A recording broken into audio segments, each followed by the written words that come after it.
Hello, everyone, and welcome to my channel. My name is Dr. Z. I am a clinical psychologist specializing in transgender care. Welcome. If you are new to my channel, please make sure you do subscribe. If you are regular viewers that has not yet subscribed, please also make sure you subscribe. Your subscription helps not only me, but it helps a lot of other folks find this free and very valuable content. So please do subscribe. If you also don't yet follow me on Instagram, link is below. Please also make sure you follow me on Instagram. I am trying to socially grow Instagram. As well know, it is so slow these days, so please help me grow my Instagram page. I also show up there to give you daily tips, guidance, advice. There's different little short video reels for you there, and I do Q&As on my Instagram too, where you get to ask me questions and I get to answer them for you. So please go ahead and support me on Instagram as well. Having said that, today I would like to cover with you 5 most common things that currently tend to cause, I would even say drastic, gender dysphoria increase in a lot of you. This is a video for all of you who experience gender dysphoria, whether it is gender dysphoria that is very mild and you may feel like it's more a discomfort than gender dysphoria, to those of you who experience it to a very severe extent, where it is very debilitating and you have a hard time going around your day. So if you're experiencing gender dysphoria, regardless whether mild or severe, these 5 things are going to sound familiar. Chances are you have one, if not more, of the things you engage in. It's good to know if you do engage in any of them, because then you need to understand that engaging in any one of these 5 things will lead to an increase in gender dysphoria. And here's the thing, each one of the things on the list you have full control over, meaning you can actually do something about each one of them in order to stop the behavior. And I'll talk about it more in detail. The first thing that tends to increase gender dysphoria for a lot of you is keeping the fact that you're struggling with gender dysphoria a secret. In other words, you have not told a single person yet. Perhaps you haven't even fully accepted or acknowledged this to yourself. When you're keeping it a secret, why would it actually increase gender dysphoria? Shouldn't actually kind of keep it at bay or keep it neutral because you're not doing anything about it, almost like you letting the sleeping bear sleep, right? Why would it lead to increase? Here's why. We as human beings have been conditioned to believe that whatever it is that we tend to keep a secret means it is bad, means we have engaged in bad behavior, and therefore we should feel shame and guilt about it. In fact, when we hear the word secret, we're thinking, oh, somebody has done something bad, and therefore they're keeping it a secret. So when you're keeping things such as gender dysphoria as a secret to yourself, and you may even be engaging in gender bending behavior, feminizing or masculinizing completely in secrecy too, while you think what you're doing is you're alleviating distress, you're actually exponentially increasing distress. Because while you're keeping it a secret, you are unconsciously and consciously equally communicating to yourself psychologically that whatever you're doing is bad. You may not be consciously aware of it, but what you are communicating to your psyche is what you're engaging in is shameful, and therefore you should feel guilty about it. When your shame and guilt feeling exponentially go up, and a lot of you who especially gender bent in privacy and secrecy, you know this, because a lot of you, chances are, when you engage in a behavior, it helps. You feel at peace, you feel tranquility, you feel good about yourself because you're connecting to your authentic gender. But the minute you stop feminizing or masculinizing and you go out there as you assign gender, that's when you start feeling really bad about yourself. You start feeling shame and guilt because, again, you feel like you engaged in something that is taboo. A lot of you have this taboo in the back of your minds. So if you're keeping gender dysphoria a secret and you haven't shared it at least with one person, you are actually doing the opposite of what you want. Your gender dysphoria is actually going to increase, again, because psychologically you're conditioned to believe that secret equals bad, secret equals shame and guilt, and therefore Your gender identity is something to be ashamed of. It is something to feel guilty about, and it is something that you need to repress, and that's not good. Remember how I said each one of these you have control over. I'm not suggesting that you need to shout about the fact that you're struggling with dysphoria at the rooftop or suddenly tell everybody. Even telling one person. That one person could be your partner. That one person could be a family member. That one person could be your friend. That one person could be coworker. That one person could be me. If you tell right now in the comment section, yes, I am been struggling with gender dysphoria, and this is my first time telling this. It could be a support group online or in person. It could be somebody you connected to on social media. Letting it out just to one person is going to help you alleviate the distress, because the pressure that you have created by keeping it a secret, the pressure that has been induced and saturated by feelings of shame and guilt, is going to start. It's almost like, think about it as a pressure cooker, right? So the pressure is so dense. Telling just one person, what you're doing is that you're opening the valve to release some of the pressure. When you release some of the pressure, the inside, the condensed pressure starts to have a little bit room to move. And as a result, you start feeling better. So I really, really recommend, if you are watching this and you're keeping it a secret and you feel also an increase in gender dysphoria, that's one of the reasons why. And I really recommend for you to at least share this with one person. Keep in mind, sharing that you're struggling with gender dysphoria doesn't mean you automatically have to also do things about it. The first steps to healing ourselves is to be honest with ourselves about what we're struggling with. You don't have to run to full-blown gender transition. In fact, gender transition may not be for you. But the first step is to just acknowledging, hey, I'm struggling with this, and this gives me tremendous amount of pain. The second thing that tends to increase gender dysphoria is watching too much transgender content and oversaturating yourself with trans content. And I'm going to be very clear about specifically what type of trans content also gives you an increase in gender dysphoria. I'm going to break it down into three things. The first group of the trans content that tends to increase gender dysphoria is when you oversaturate yourself with transformational videos, transformational stories. What are transformational stories? I think all of you are actually familiar with this. It's when people post before and after, right? Why is it so bad? And why is it actually increasing your gender dysphoria?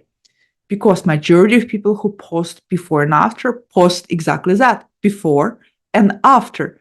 Seldom, if ever, people share the middle part, the most difficult part, the in-between phase, the part where the one is struggling because you're kind of in between genders. People tend to just share, here's what I looked before, and oh, look at me, what a beautiful person I am now, and all of this because of gender transition.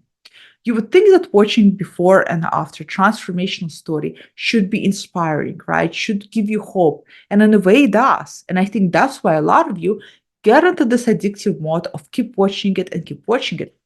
But there's always a split side to that coin. And a split side to that coin is that while it may give you hope, it is also making you feel like you're missing out on something. And it's also making you feel like you will never reach that goal. It's missing that middle part that defines the process. It is missing the middle part that should communicate you realistically that gender transition is evolution. Gender transition is not just about changing how you look. It's a whole, I would say, shape shifting really into your authentic self internally and both externally. And so when you're just watching before and after, you maybe start feeling yourself with a feeling of dread, with a feeling of, I will never be able to get there. And that's the negative part of transformational gender content. So if you're oversaturating yourself, you may feel like it's giving you hope, but at the end of the day, it may make you feel hopeless, because when you watch before and after, and then you look at your life and you haven't even started doing anything, for example, you may feel like you're that far behind, then you're filled with regret, then you feel with this gloom, and it just starts a whole circle all over again. The second type of content that you also need to avoid because it will also increase feelings of gender dysphoria is when you're going online and when you are listening to a lot of people who really don't know what they're talking about other than their own experiences and they generalize it to everybody else. There's a difference between listening to educational content, such as my channel, right? Where I provide you with educational stuff. I try to break it down into different groups versus to hearing somebody who had this experience and now presents it as if everybody experiences should be the same way. For example, I have recently become aware that on Reddit there is such a thing as gender dysphoria Bible, which supposedly my understanding is that it summarizes um, different things that if you have them, if you check them off, you do in fact struggling with gender dysphoria. What is the problem with such thing? The problem with it is that things like gender dysphoria Bible don't take into account your personal life. They don't take into account your relationships, your resources, your personality type, other characteristics, other things you might be struggling with. For example, it may present that you must experience discomfort, you must experience disalignment with your uh, secondary sex characteristics. The reality is that there's a lot of people who don't experience that. And one of the main reasons why they don't experience that is because the longer they've been in repression and denial, and I'll talk about it in some other video, is that element is going to be absent. It doesn't mean that it's not there. It just means they're not in touch with it yet. So for a person like that, reading something like Gender Dysphoria Bible and seeing that, will say, well, I actually feel pretty neutral about my body. I don't hate it. I don't love it, but it's neutral. They may just presume that they're not experiencing gender dysphoria and continue to be in denial, continue to be in a state of repression.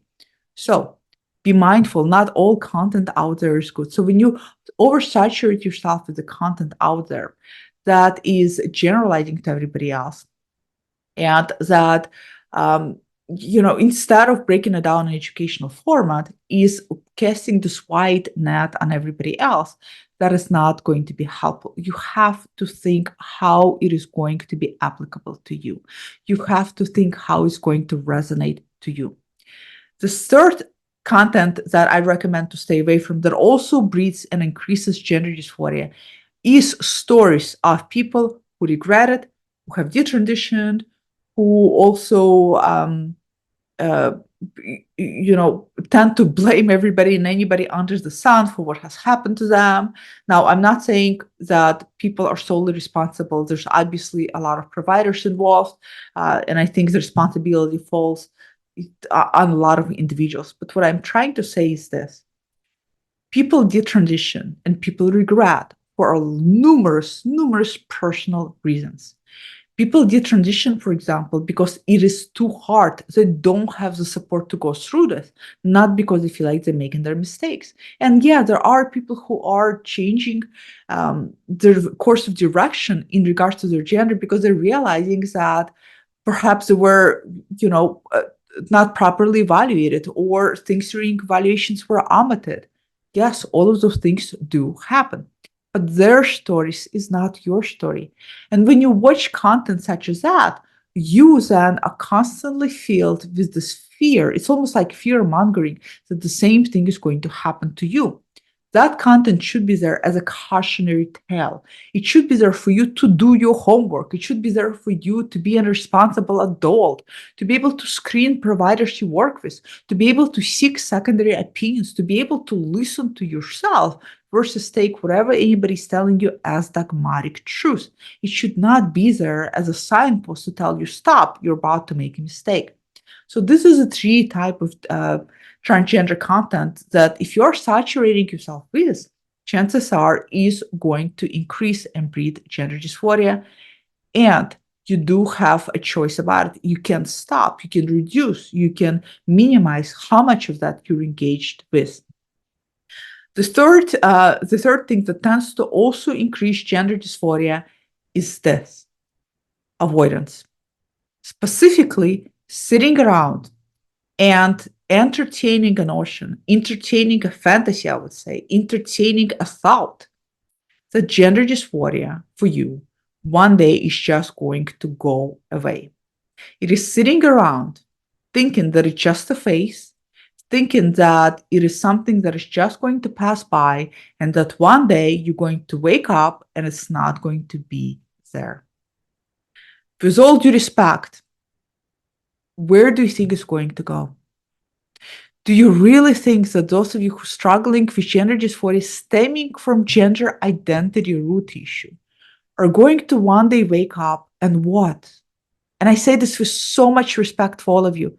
And what? You're suddenly going to feel very comfortable and aligned with your assigned gender if you have not felt that for a lot of you since childhood, since adulthood. Some of you have felt this discomfort, dysphoria for decades. Suddenly, after decades of living with dysphoria, it's just going to vanish. It does not work like that. So sitting around and avoiding acknowledging that you do have, in fact, gender dysphoria is allowing yourself to live in a I would say la la land, right? And I understand it's a protective mechanism. I understand for a lot of you it is scary to acknowledge because then you feel like you need to do something about it. You don't have to do anything about it. Just acknowledging that you're struggling with gender dysphoria is going to help drastically. And if there is anything that you're going to want to do about it, you can just start healthy coping every time you feel distress. You don't have to step into anything that you're terrified. But you know what? Sitting around and pretending like it's not there all the while you're hurting is equally not good. So that's the third thing that if any of you engage with is going to increase your gender dysphoria is when you keep telling yourself it's not there, when in fact it is there, because you're keeping yourself in denial. And the longer you're keeping yourself in denial, the longer you are growing this pain until one day it's going to burst. And when it's burst, it's going to be that much painful to deal with. The fourth thing that tends to increase gender dysphoria is when you are engaging in negative coping, specifically drugs and alcohol. Drugs and alcohol is a famous coping, especially alcohol. It's accessible to all the adults, right? It is legal everywhere to be able to use alcohol as adults. And the challenge with alcohol is that while it may feel like it's coping, because in the end of the day, you come home from work, you're exhausted, you pour yourself a glass of wine, you relax, you feel like your muscles are relaxed, your nervous system is relaxed. And while you are in this buzzed or maybe even completely drunk state, maybe you're also watching something on television, you momentarily tend to forget or not feel the effect of gender dysphoria. So for a lot of people, alcohol and drugs both are numbing things. They're numbing substances that numb your capacity to feel your feelings. Why does it also increase gender dysphoria? Because the longer you numb your feelings, the longer you block access to yourself.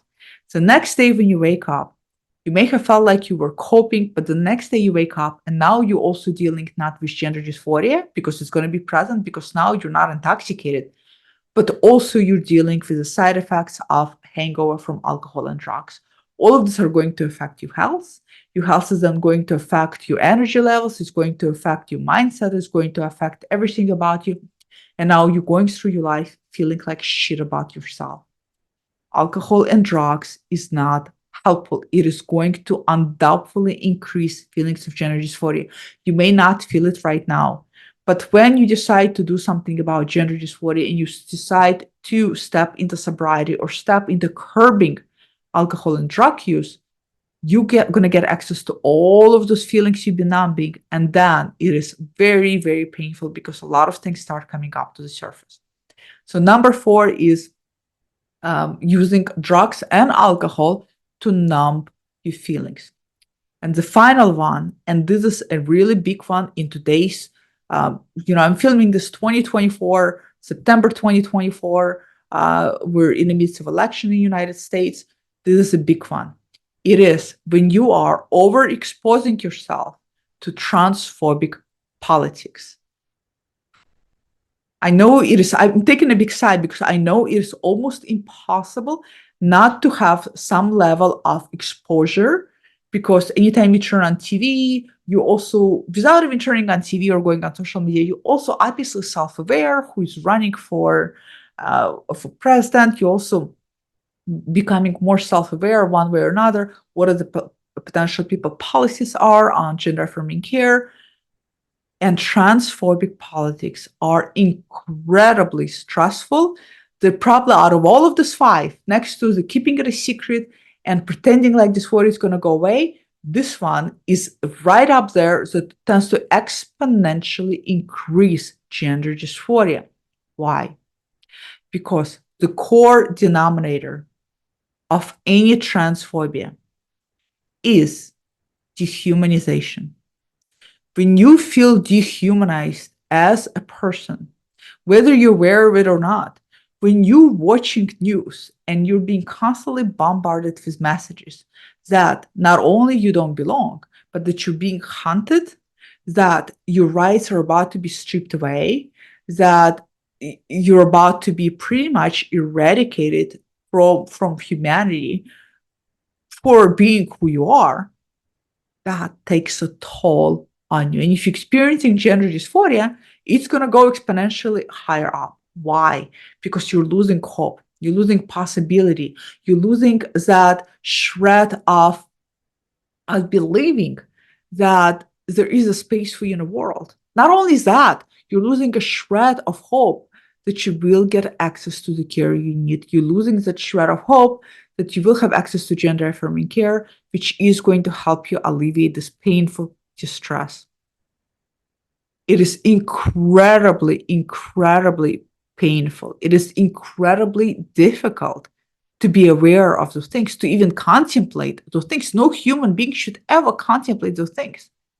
No human being should have a medical condition such as gender dysphoria or anything else with it. No human being should be diagnosed with cancer and being told you are not going to get chemotherapy or radiation treatment for it, and we're just going to let you die. You know why? Because we just don't believe what you're experiencing is valid.